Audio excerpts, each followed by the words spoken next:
Sim, Pai querido. Diante da Tua presença estamos nós, na Tua casa de oração, para louvar o Teu santo nome, para glorificar a Tua obra em nosso favor, do Teu amor ágape. Em nome de Jesus Cristo nós Te glorificamos, Deus Pai, porque nos permite estar e viver na verdade da graça, o valor imerecido, o perdão dos nossos pecados, a reconciliação contigo, Pai querido. E por isso que hoje podemos orar, e por isso que hoje podemos buscar, e por isso que no dia de hoje podemos ouvir a Tua palavra, porque houve uma reconciliação, e essa reconciliação teve um preço, e esse preço foi o sangue, esse preço foi o sangue da cruz, esse preço foi a obra da cruz, esse preço foi a rejeição, Senhor, esse preço foi a condenação, a qual o Teu Filho amado, nosso Salvador, foi ao inferno, por causa dos nossos pecados, mas ao terceiro dia Ele ressuscitou, vencendo a morte, e pegando a chave do inferno. Obrigado, Senhor. Obrigado por expressar essa verdade. Na prática, nos resgatou da morte. Na prática, nos reconciliou com o Pai. Na prática, nos purificou do pecado. E agora, se temos uma esperança, Senhor, e agora se perseveramos, Senhor, é porque rogaste ao Pai, Jesus Cristo, Salvador, que nos concedeste o Teu Santo Espírito, fazendo o nosso corpo o templo dele. Louvado seja o nome do Senhor. Então tenha liberdade, Espírito Santo, fale conosco, ensina-nos nesta manhã, e que tudo seja para a Tua honra, Tua glória, Tua verdade e Tua justiça. Estabeleça o Teu reino, que essas palavras que serão anunciadas através do Teu Evangelho, seja espada de 2 gumes, vá até a medula, faça separação de tudo e mostre o nosso estado, para que haja um arrependimento, para que haja uma conversão, abandono dos pecados, para que voltemos para Ti. A morte não pode mais,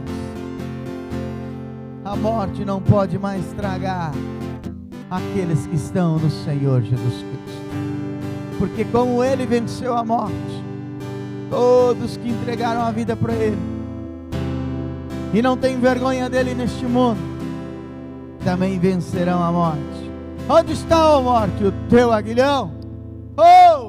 Quem poderá nos separar deste amor? Obrigado, Senhor. E a igreja que crê, dê uma linda salva de palmas para o Senhor Jesus Cristo. Só Ele é digno de toda honra, toda glória, verdade, justiça. Bom dia! Shalom, amada igreja, na gloriosa graça do nosso Senhor e Salvador Jesus Cristo. Amém? Se assente em Cristo Jesus. Vocês que estão nos acompanhando pelas nossas redes sociais, sejam bem-vindos, porque você também faz parte desta vida em Cristo Jesus, através deste ministério. Como nós estamos fazendo um estudo, das cartas de Tessalonicenses, das cartas de Gálatas, vamos começar na primeira carta de Tessalonicenses, no capítulo de número 2. E nós estamos fazendo um estudo das 2 cartas para a gente compreender as condições da igreja, tanto de Tessalônica quanto da Galácia, ou seja, dos Gálatas.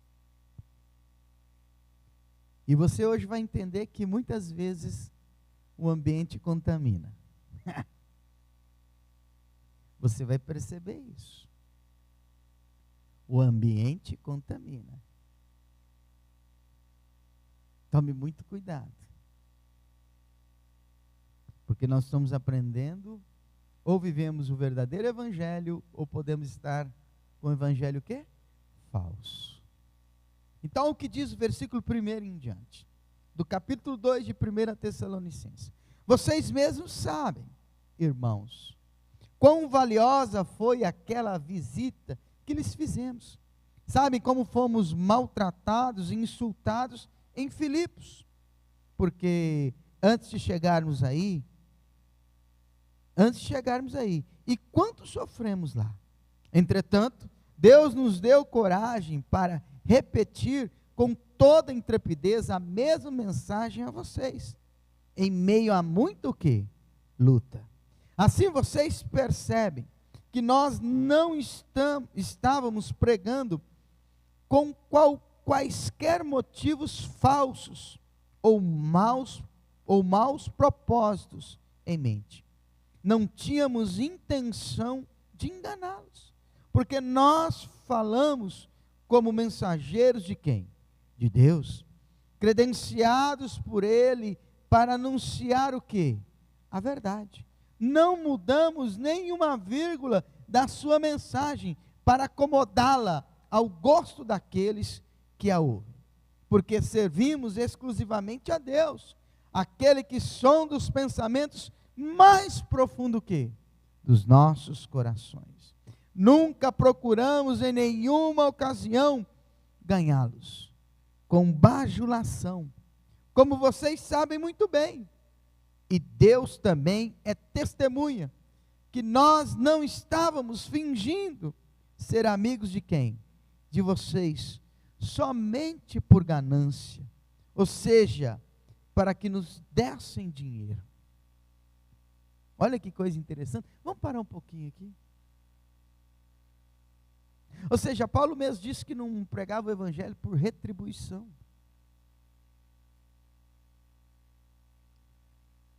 Paulo diz a Tessalonicenses, à igreja de Tessalônica, que as perseguições e os sofrimentos e os obstáculos confirmam o verdadeiro evangelho.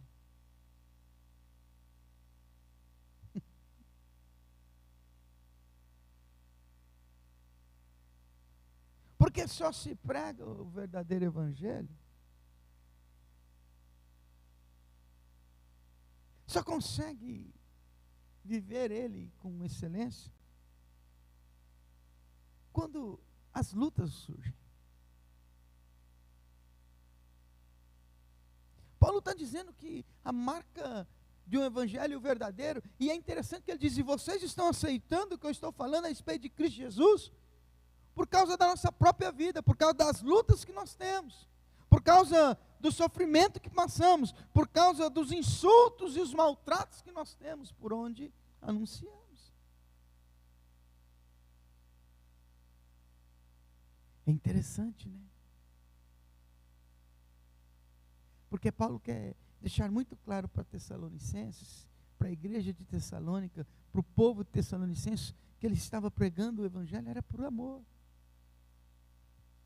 Não por aquilo que o evangelho podia trazer ou retribuir sobre a vida dele. E que eles aceitaram o evangelho por causa dessas condições.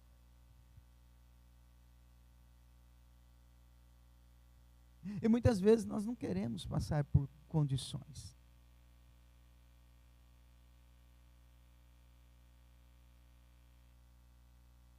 Eu entendo o que Paulo quer dizer para Tessalônica e o que o Espírito Santo quer dizer para a igreja é simples.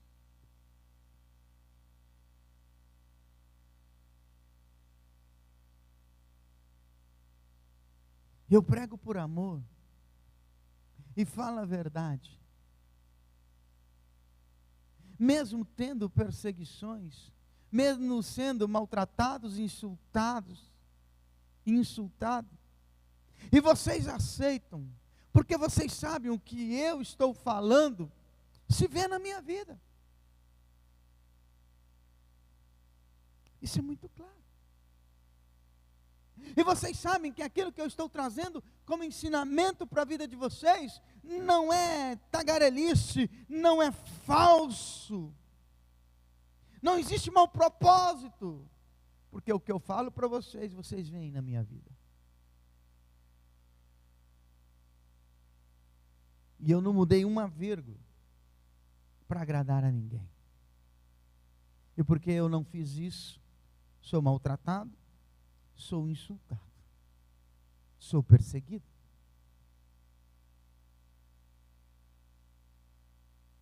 Essa é a marca do verdadeiro evangelho. Quando eu começo a colocar penduricalhos no verdadeiro evangelho, e começo aqui, olha que interessante, né? Paulo falando que não fazia isso para agradar a ninguém, ele não mudava o discurso do evangelho, ele não agregava palavras no evangelho para agradar as pessoas, para acomodar o evangelho na vida das pessoas. Muito pelo contrário, ele pregava com verdade e veemência para as pessoas se converterem, verem que aquela situação que estava na vida delas tinha que ser abandonada, ver que aquela atitude não podia mais existir. E por isso ele diz, eu sou perseguido. Olha que interessante. E por isso ele diz, nós somos insultados. Olha o que aconteceu conosco em Filipe. Mas quando chegamos aí em Tessalônica, quando chegamos diante de vocês, quando começamos a falar para vocês, não mudamos uma vírgula, não retiramos nada do evangelho. E vocês aceitaram. Olha o coração. Olha a disposição. Mesmo eles vendo a perseguição, mesmo eles vendo que viria um sofrimento, mesmo eles vendo que as pessoas os maltratariam, eles aceitaram.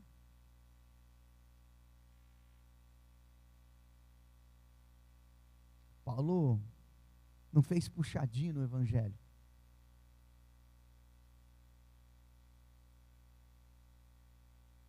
Quando a gente começa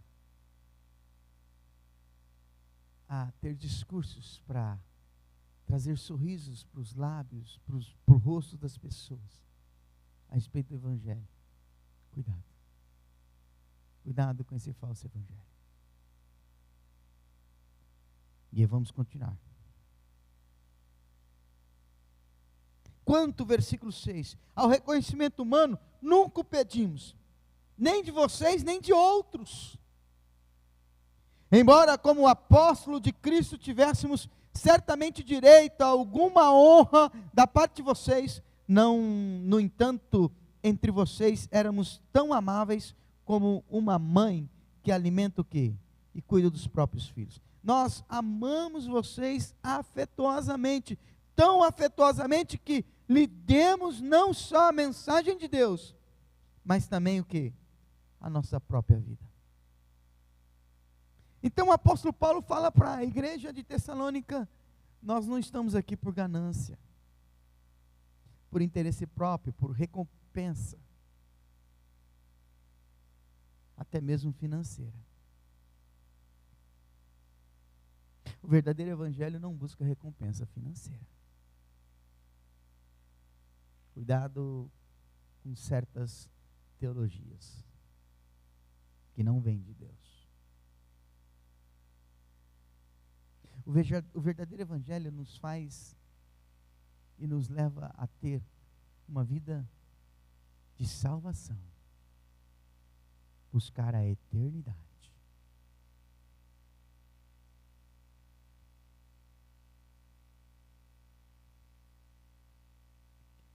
O que é necessário para a nossa vida aqui nessa terra, o Senhor nos concederá.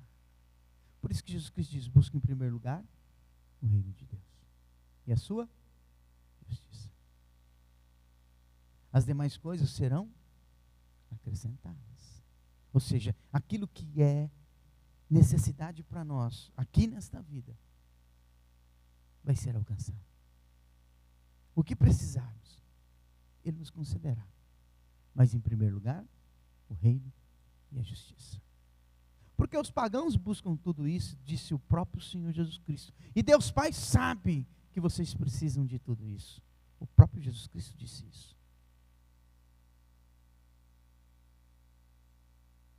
Então aquilo que é necessário acontecerá. Vamos continuar. Vocês não se recordam, irmãos, como trabalhamos tão arduamente no meio de vocês? Noite e dia nos fadigamos e suamos a fim de ganhar o suficiente para viver? De maneira que as nossas despesas não fossem uma carga para ninguém, enquanto pregávamos o evangelho de Deus entre vocês. Vocês próprios são nossas testemunhas, como Deus também é, de que temos sido puros, sinceros e irrepreensíveis perante cada um de vocês. Pois vocês sabem que tratamos cada um de vocês como um pai trata seu próprio quê? Seus próprios o quê? Filhos. Olha o que Paulo diz: exortando, incentivando, consolando, para que vivam de maneira o quê? Digna diante de quem? De Deus. Que chamou vocês para terem parte no seu reino e na sua o quê? Quem é dono do ouro e da prata? Quem tem dom da prosperidade? Chama-nos para esse reino e para essa glória. Mas ele mesmo diz: se tivermos uma vida digna perante quem? Deus. É Paulo ensinando a Tessalônica, é o Espírito Santo nos consolando hoje. E nós nunca deixaremos de agradecer a Deus o fato de que quando lhes anunciamos a mensagem, vocês não pensaram que as palavras que lhes falávamos eram apenas palavras o quê? Nossas. Mas aceitaram o que dizíamos como a própria palavra de quem? De Deus. Que foi eficaz na vida de vocês, quando creram o quê? Quando creram o quê? E então, irmãos, vocês sofreram o mesmo que a igreja de Deus na Judeia, com o povo dali que pertence ao Cristo Jesus, a Cristo Jesus. Vocês sofreram perseguições dos seus próprios o quê? Patrícios, tal como eles sofreram do seu próprio o quê? Povo, os judeus. Eles, depois de matarem os seus próprios profetas, levaram à morte a quem? O Senhor Jesus. E agora eles também nos têm o quê? Perseguido. Eles estão contra Deus e contra quem? Os homens. Procurando impedir-nos de pregar aos gentios, aos não-judeus, com receio de que alguns sejam o quê? Salvos. E assim os pecados deles continuam aumentando. Mas a ira de Deus, finalmente o quê? Os alcançou.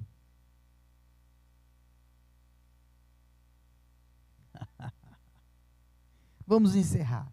17 até o 20. Irmãos, depois que nós os deixamos e tínhamos estado longe de vocês por um breve tempo, embora o nosso coração nunca os tivesse deixado, procuramos de todas as maneiras voltar para vê-los pessoalmente, mais uma vez, pela saudade que temos o quê?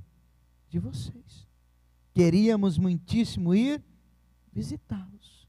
E eu, Paulo, tentei não apenas uma vez, porém Satanás nos deteve. Pois qual é o objetivo da nossa vida? Que nos traz esperança e alegria? E é a nossa esplêndida recompensa e coroa? São vocês. Sim, vocês nos darão muita alegria ao nos apresentarmos juntos diante de nosso Senhor o quê? Jesus Cristo, quando Ele voltar. Porque vocês são a nossa glória, ou seja, o nosso orgulho e a nossa alegria. Houve perseguição, houve insulto, houve problemas, houve condições, houve situações até contra a própria vida. Por causa de quem? Do verdadeiro Evangelho de Jesus Cristo. E é interessante, né? Como o inimigo tenta agir. Porque Paulo mesmo diz que desejou um dia voltar, vê-los novamente. Mas não puderam. Por quê? Porque tinha fruto, né? Porque o verdadeiro evangelho crescia. E Paulo disse que a maior alegria dele era quando eles fossem se apresentar diante de Jesus Cristo, quando ele voltasse. Porque eles eram, a igreja de Tessalônica, era o orgulho e a alegria do apóstolo Paulo.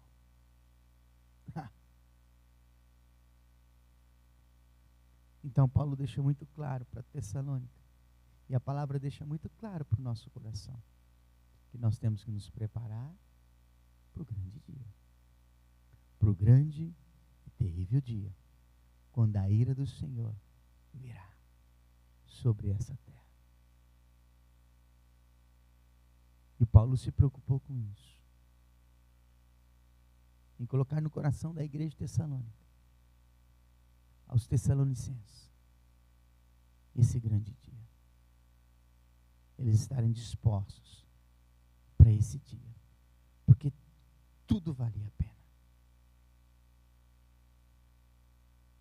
O sofrimento não podia parar esse grande dia.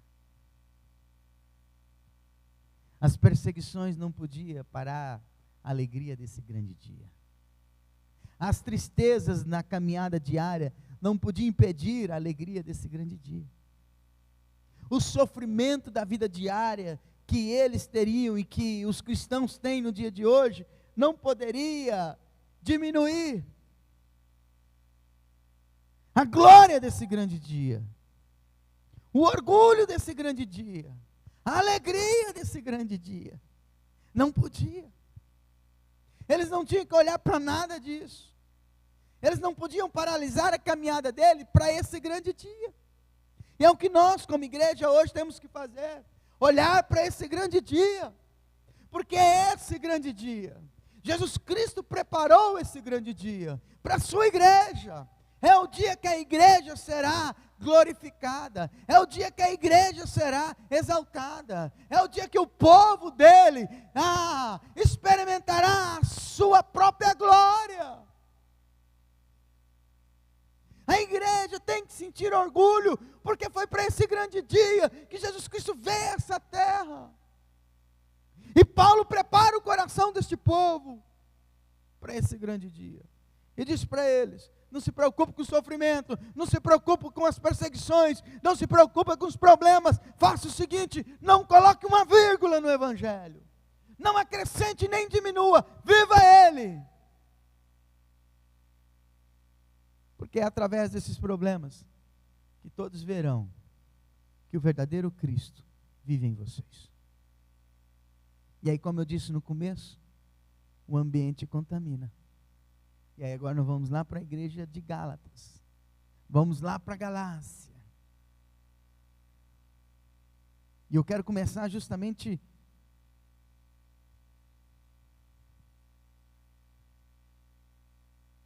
aonde é o contraponto.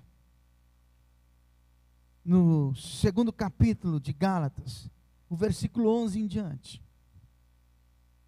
diz o seguinte: contudo, quando Pedro veio a Antioquia, tive que me opor publicamente a ele, falando bem duro contra o que ele andava fazendo, por sua atitude o quê? Condenável. Porque quando ele chegou lá, no princípio comia com gentios, mas depois, quando chegaram alguns judeus, amigos de Tiago, ele não queria mais o quê? Comer com os gentios, porque estava com medo daquilo que diriam os que eram o quê? Da circuncisão. E depois, todos os outros judeus, e até mesmo Barnabé, ou seja, que estava com Paulo, seguiram o exemplo de Pedro nessa hipocrisia. Quando viu o que estava acontecendo, que eles não estavam sendo sinceros quanto àquilo em que realmente criam, e não estavam seguindo a verdade do Evangelho, eu disse a Pedro, diante de todos os outros, embora seja você judeu de nascimento, não está vivendo como judeu, e sim como gentil. Então por que, de uma hora para outra, está obrigando esses gentios a viverem como judeus? Tanto eu como você somos judeus de nascimento, e não gentios pecadores. Sabemos muito bem que não podemos tornar-nos justos diante de Deus pela obediência às nossas leis judaicas, mas somente pela fé em Cristo Jesus, para que Ele tire os nossos pecados, e assim nós também já confiamos em Cristo Jesus, crendo que podíamos ser o quê? Justificados, ser aceitos por Deus, devido o quê? A fé, e não porque tivéssemos obedecidos às leis o quê? Judaicas, porque ninguém jamais será justificado pela obediência o quê? Às leis judaicas. Mas que sucederia se confiássemos em Cristo para sermos justificados? Para sermos o quê? Salvos. E depois víssemos que somos o quê? Pecadores? Seria Cristo então o ministro do pecado? De forma alguma. Pelo contrário, estamos em pecado se começarmos a edificar aquilo que já derrubamos uma vez.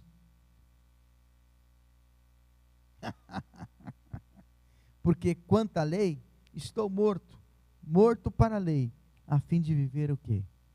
Para Deus. Olha o que Paulo diz aqui. Se começarmos a edificar aquilo que um dia já foi derrubado na nossa vida, estaremos o quê? Em pecado. Por isso que eu disse que o ambiente contamina. Pedro estava sendo contaminado. E agora eu vou te provar por quê. O versículo 1 diz o seguinte, do capítulo 2. Então, depois de 14 anos, voltei novamente a Jerusalém, dessa vez com Barnabé, e Tito também foi junto. É interessante que Paulo diz que Barnabé também começou a ser contaminado, né? Sim ou não? Pela atitude de Pedro. Coração dobre, o próprio Tiago diz, o homem, o ser humano de coração dobre, Deus não tem nada com ele. O ser humano que tem um coração diante de Deus, igual a onda do mar, que vai e volta, Deus não tem nada com ele. Olha a diferença da atitude das pessoas em Tessalônica, e olha a diferença das atitudes dos cristãos em Gálatas, na Galácia.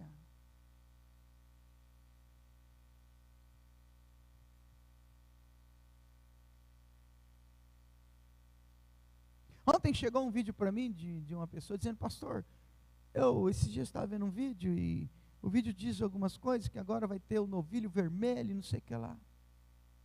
Gente, isso é prova mais justa que tem ambiente que contamina. Cuidado em crer naquilo que não é o verdadeiro evangelho. Vigia.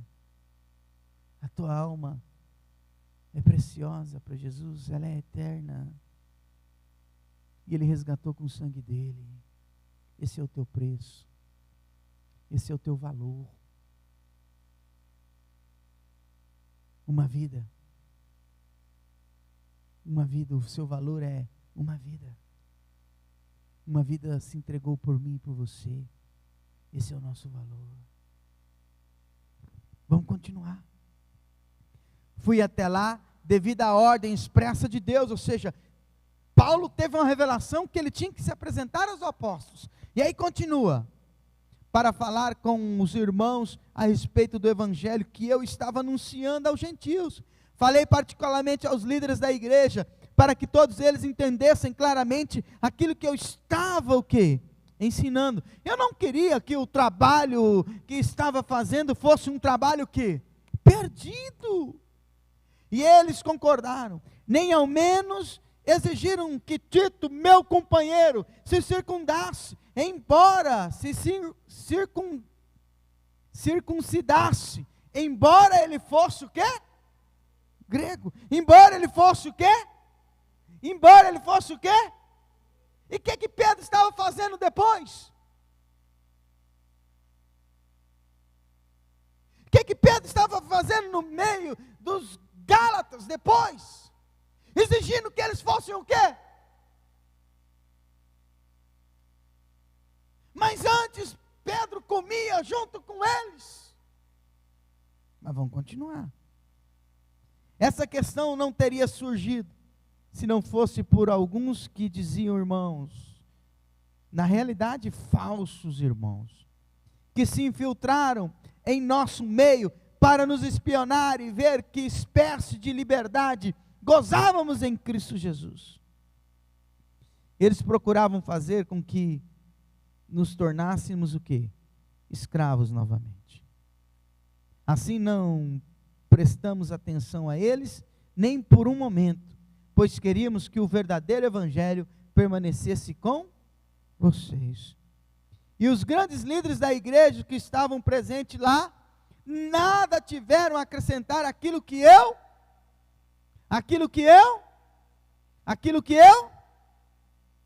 aliás, o fato de serem eles grandes líderes, não fez diferença nenhuma para mim, pois todos somos iguais diante de quem?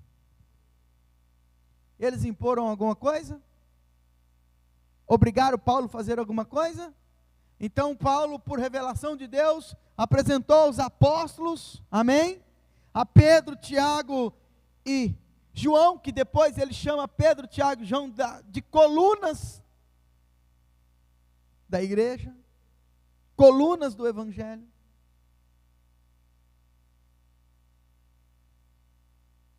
Foi aprovado ou não o evangelho de Paulo? E por que depois Pedro faz isso? E por que depois Pedro tem essa atitude?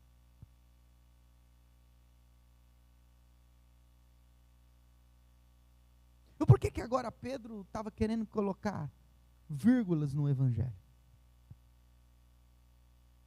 Acrescentar ao evangelho. Se ele mesmo aprovou. Se Paulo foi sabatinado por eles, por revelação de Deus, Paulo apresentou a eles. E disse, olha, aos gentios eu tenho falado assim, assim, assim, anunciado assim, pregado assim, exigido assim, declarado assim. 100%. Não precisa mudar nada. Tanto é que nem exigiram que Tito, sendo grego, fosse o quê? Circuncidado. E agora, no meio deles, quando Pedro vai visitá-los, começa essa bagunça.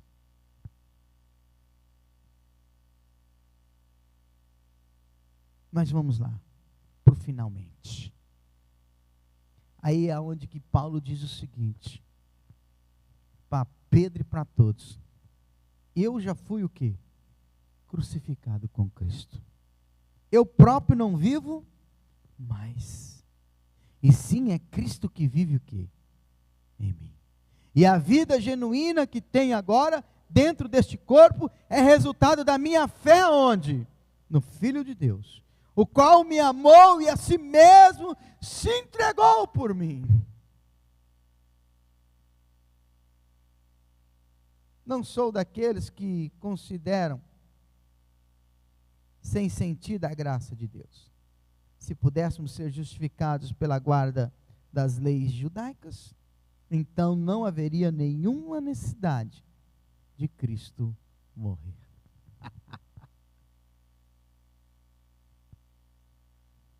Para de levantar altares estranhos. É o que Paulo quis dizer aqui. Para de levantar altares estranhos na presença de Deus. Aquilo que um dia já foi destruído e justificado pelo sangue de Cristo Jesus, não queira levantar de novo.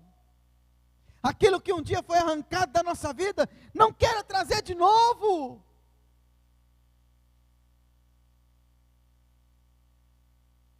Já não passou? Para que trazer de volta? Já não foi embora? Para que levantar de novo? Já não foi eliminado? Para que desejar de novo? Paulo diz isso aqui, ó. Paulo diz isso aqui, ó. Pelo contrário, estamos em pecado se começarmos a edificar aquilo que já derrubamos uma vez. Paulo estava dizendo para Pedro: Pedro, nós somos judeus. A lei foi destruída. Jesus Cristo veio e confirmou toda ela. Agora a nossa vida está em Cristo Jesus. Para que vamos levantar aquilo que a gente mesmo derrubou? É pecado. É pecado, Pedro. É pecado. Olha a diferença da estrutura.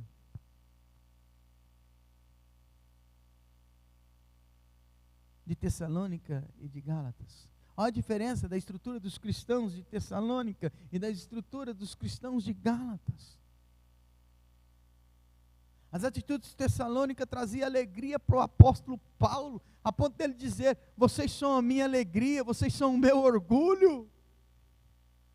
E naquele dia, vocês vão se apresentar junto comigo, e por causa da atitude de vocês hoje, naquele dia vocês serão o meu orgulho, vocês serão a minha alegria, no grande dia e terrível dia, quando a ira de Deus virá.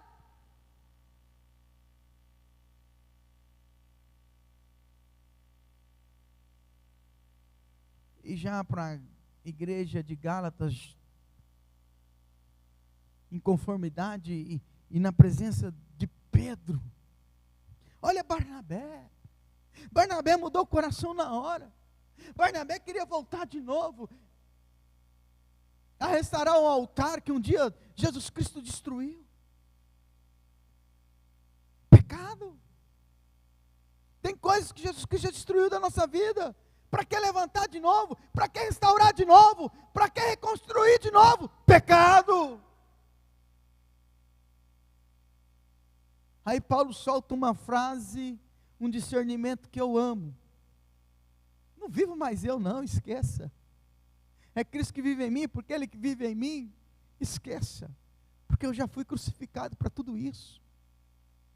Eu já fui crucificado com Cristo Jesus. A minha velha natureza humana morreu. A minha velha estrutura humana já foi. Eu já nasci de novo. Eu não vou carregar aquilo que me faz pecar. Acho que essa é a frase para mim e para você. Carregar na nossa vida aquilo que nos faz pecar. E muitas vezes a gente carrega. Jesus já destruiu, já aniquilou, já venceu, já desfez, e a gente continua carregando.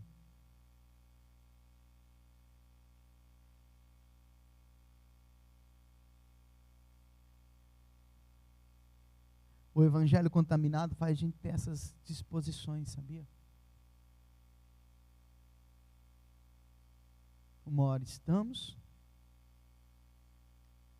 mas porque a situação está começando a complicar, porque pode vir uma tristeza, porque pode vir uma perseguição, porque pode vir um sofrimento, porque pode vir uma indisposição, a gente faz igual aconteceu aqui em Gálatas, no 2º capítulo. Quando Pedro percebeu que ele podia ser mal visto, contrariado, ou aquilo podia trazer uma indisposição para a vida dele, ele mudou a maneira de agir e mudou a maneira de falar. E muitas vezes a gente faz isso. Eu não quero indisposição. Deixamos o verdadeiro evangelho para começar a levantar aquilo que Jesus Cristo já destruiu. Já em Tessalônica, não.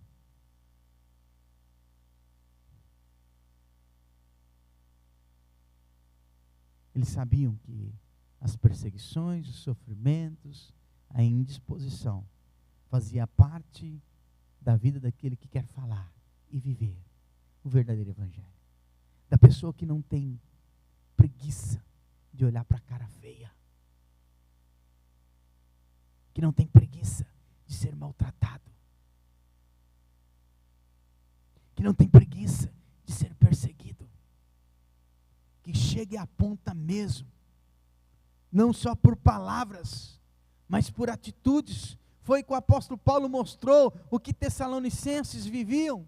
Os Tessalonicenses viviam isso. As atitudes confirmavam as suas palavras. Paulo viveu isso para Tessalônica. Ele mesmo diz: estamos saindo de Filipe, da região de Filipe, perseguidos, com sofrimentos, maltratados, mas não vamos mudar uma vírgula da nossa vida e das nossas palavras a respeito do evangelho.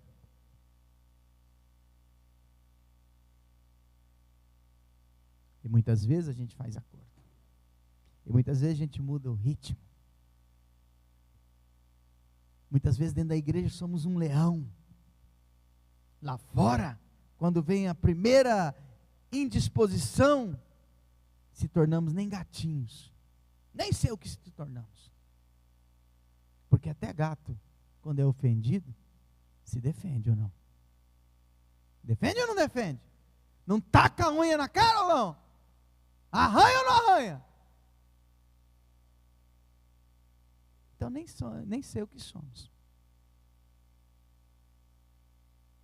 Porque fazem da nossa cabeça tambor.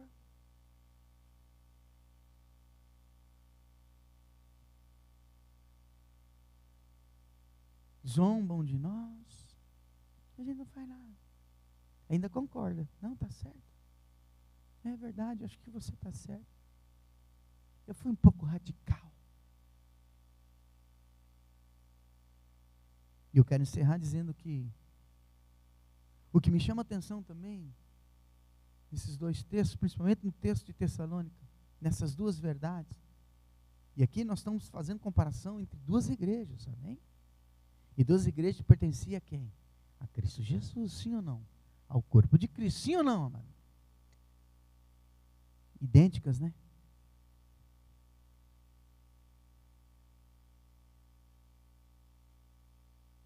Vocês perceberam que Paulo termina o segundo capítulo da primeira carta a Tessalonicenses, dizendo que o diabo se levantou e não permitiu ele ir até Tessalônica?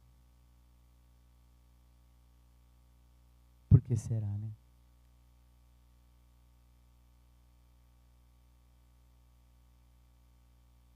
Vocês lembram quando Jesus Cristo desceu as águas, foi batizado por João, e quando saiu das águas, na forma corpórea de uma pomba, quem repousou sobre ele?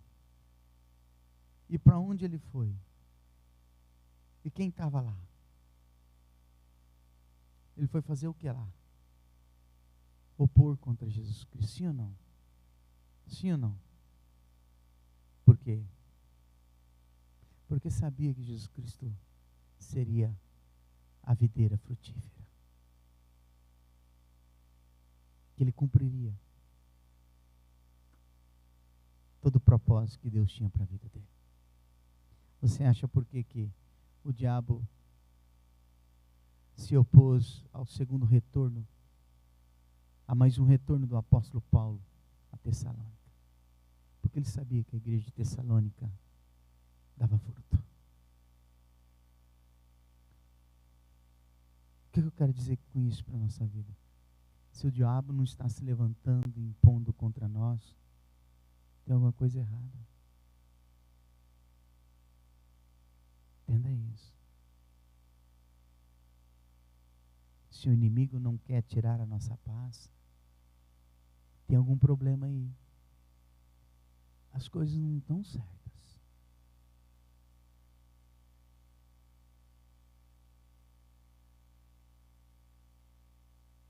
Se o diabo não vem incomodar, atrapalhar, colocar algum obstáculo, tem alguma coisa errada.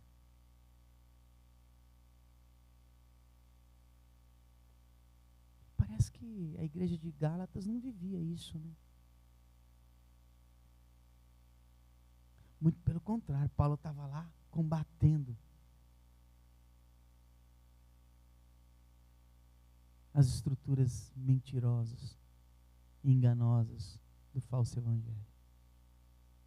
Enquanto que a igreja de Tessalônica tinha sua vida própria com Cristo Jesus e frutificava. Tem algo errado. Coloque-se de pé e vamos orar. Tem algo errado. Tem algo errado. A igreja tem que ser viva.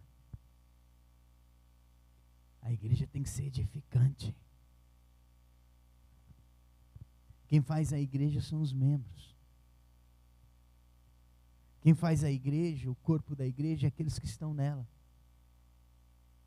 Se os membros são sonolentos, é que a igreja está sonolenta, está sem vida. Está sem vida. Tessalônica tinha vida, Gálatas não tinha. Gálatas tinha que ser corrigida a todo momento. E interessante que o ambiente da igreja da Galácia contaminava as outras pessoas.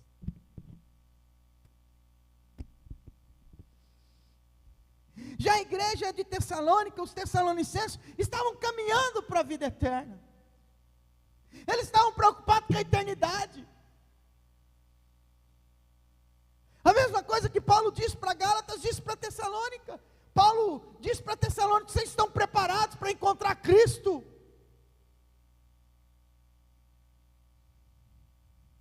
Paulo disse para Gálatas: vocês estão rejeitando a obra de Cristo, porque estão querendo levantar algo que nega Cristo.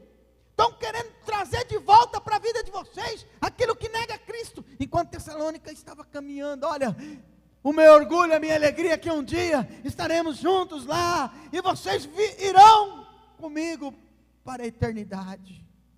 Vocês são a minha alegria, eu cuido de vocês como um pai. Vocês para mim são filhos. Por isso que eu corrijo, por isso que eu exorto, por isso que eu consolo.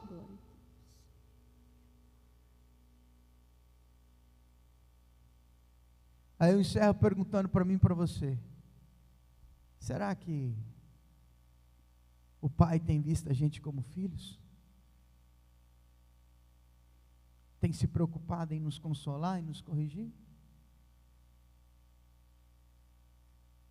Será que quando o Filho dele voltar para nos buscar, o nosso Senhor e Salvador, esse Cristo ressurreto, o Pai vai ter alegria? Vai ter orgulho?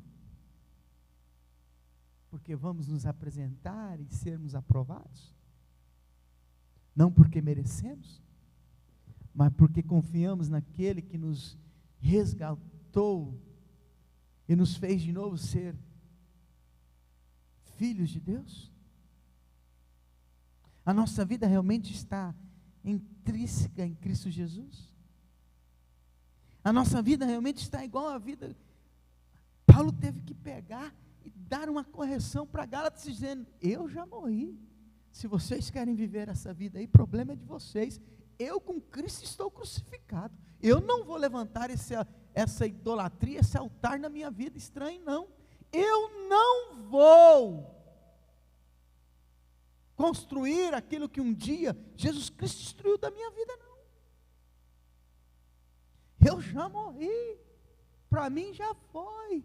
Não troca o Cristo por nada. Pode vir Pedro falar, pode vir Tiago falar, pode vir João falar, pode vir um anjo do céu falar. Anunciar outro evangelho é anátema.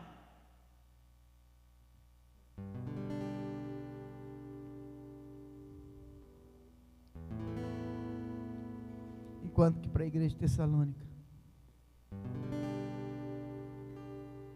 Paulo não tinha dúvida que eles seriam uma alegria. Paulo não tinha dúvida que eles, no capítulo 2, já tinham entendido o que é a vida eterna. Já tinham compreendido a obra da cruz. Paulo já no capítulo 2 já deixava claro que não tinha mais preocupação com a igreja de Tessalônica, que ela trazia sorriso para os lábios, para o rosto dele, que ela trazia alegria. O pastor Paulo, o apóstolo Paulo, se alegrou com os tessalônicos, porque eles não metiam o evangelho por aquilo que acontecia na vida deles. Eles viviam o evangelho e acabou. Não era o sofrimento, não era a perseguição, não eram os problemas, não era a adversidade, não era a indisposição que atrapalhava-os. Eles estavam firmes na rocha. Firme na rocha. Eles estavam preocupados se ia passar fome, necessidade, tá? Porque sabiam que o Senhor deles supriria eles. Eles estavam firmes na rocha. O que eles queriam era espalhar o evangelho. O que eles queriam era ser o galho frutífero da videira. O que eles queriam era o bom pastor.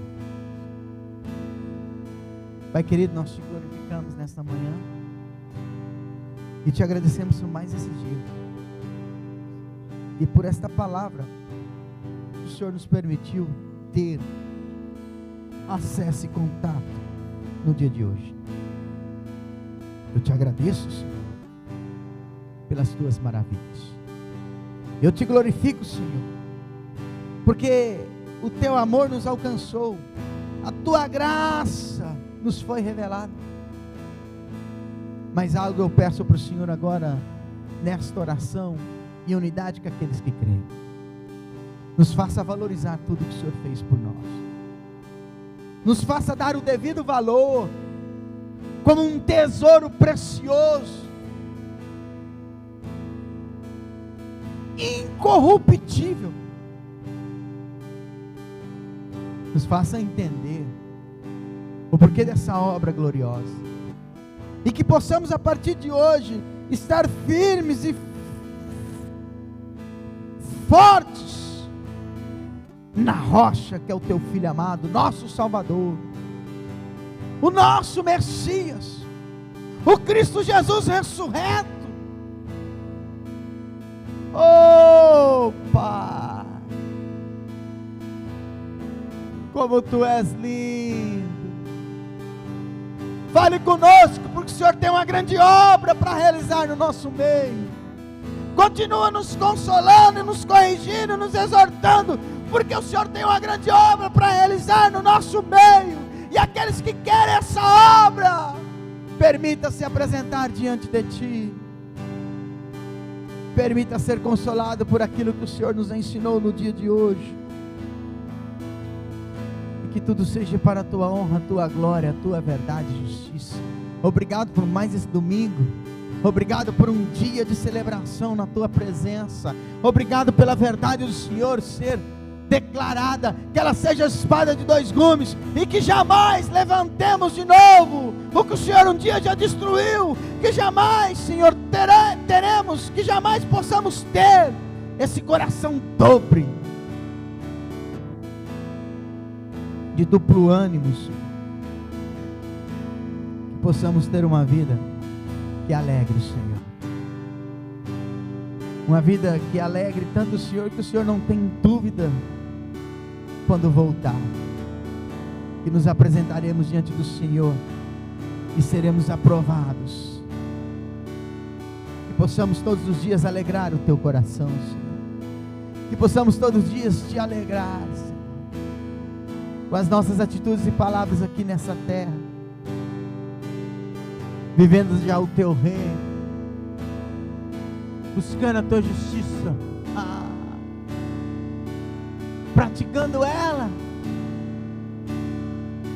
todo momento da nossa vida, que possamos alcançar a coroa incorruptível, que a mesma clareza e verdade que o apóstolo Paulo teve com a igreja de Tessalônica, o Senhor possa ter conosco, Jesus Cristo, e faça essa obra maravilhosa através do nosso Consolador, o Espírito Santo que o Senhor nos concedeu. Espírito Santo, nos console, traga a verdade desta palavra e glorifique e derrame sobre nós a glória de Cristo Jesus. Estabeleça a glória de Cristo Jesus no nosso meio, sobre esta igreja, sobre este ministério Shalom. Santo é o teu nome. Obrigado, Senhor. Te louvo por mais essa oportunidade de conhecer a tua palavra.